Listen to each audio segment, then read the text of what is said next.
जय मसीह। आज 14 सेप्टेम्बर 2022 तदनुसार 29 भाद्र 2079 बुधबार। आज हामी माथिल्लो कोठाबाट हेर्नेछौँ।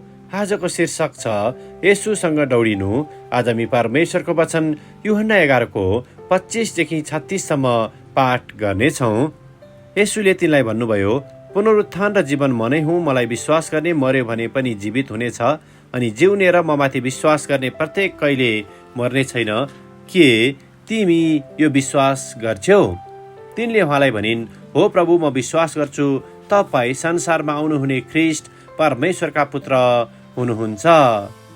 जब मरियम येशू हुनुभएको ठाउँमा आइन् र उहाँलाई देखिन्, तब यसो भन्दै तिनी उहाँको पाउमा परिन्, हे प्रभु, तपाईँ यहाँ हुनुहुँदो हो त मेरो भाइ मर्ने थिएन। तब येशूले तिनलाई रोइरहेकी र तिनीसँग आउने यहुदीहरू पनि रोइरहेका देख्नुभयो। तब उहाँ आत्मामा ज्यादै व्याकुल हुनुभयो अनि अति दुखित हुनुभयो। उहाँले तिनीहरूलाई सोध्नुभयो, तिमीहरूले तिनलाई कहाँ राखेका छौ? तिनीहरूले उहाँलाई भने, प्रभु आएर हेर्नुहोस्। येशू रुनुभयो। यसकारण यहुदीहरूले भने, हेर उहाँले तिनलाई कति माया गर्नुहुन्थ्यो। आमेन। प्रेरित 17:28 लेखक यहाँ जोड दिनुहुन्छ। हामी उहाँमा जिउँछौँ र उहाँमा चल पहल गर्छौँ र उहाँमा हाम्रो अस्तित्व छ। आमेन। लेखक आफ्नो अनुभव र विचारलाई यहाँ यसरी प्रस्तुत गर्नुहुन्छ। मेरो 50 वर्षको भाइको मृत्यु पछिका हप्ताहरूमा मैले बेहोस महसुस गरेँ। मेरो दैनिक उपासनाको समय दिवा स्वप्नमा परिणत भयो। प्रार्थनाको लागि छुट्याइएको समयपछि सर्दै गयो। प्रशंसाभन्दा बढी आँसु सजिलै झर्न थाल्यो। मेरो भाइको शोक गर्दै गर्दा, जसले आफ्नो जीवन स्थिर गतिमा बिताएको थियो, म केही समय रोकिएँ।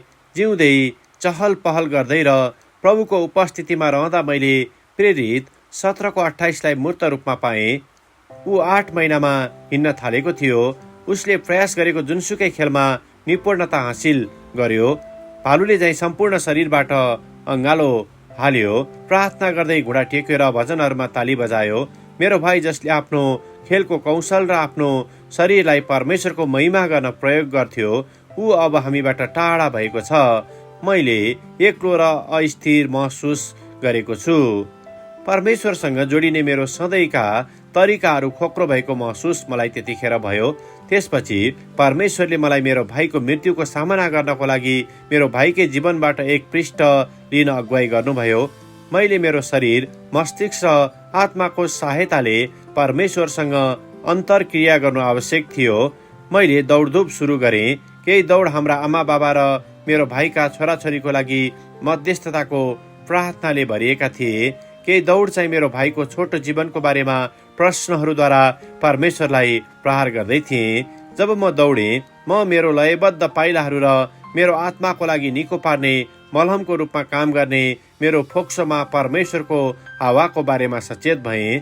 माइल पछि माइल मैले परमेश्वरको उपस्थिति र समझको अनुभव गरेँ र जसरी येशूले आफ्ना साथीहरूलाई माया गर्नुभयो र उनीहरूको निम्ति रुनुभयो, उहाँ मसँग रुनुभयो र मलाई शान्ति प्रदान गर्नुभयो। आमेन।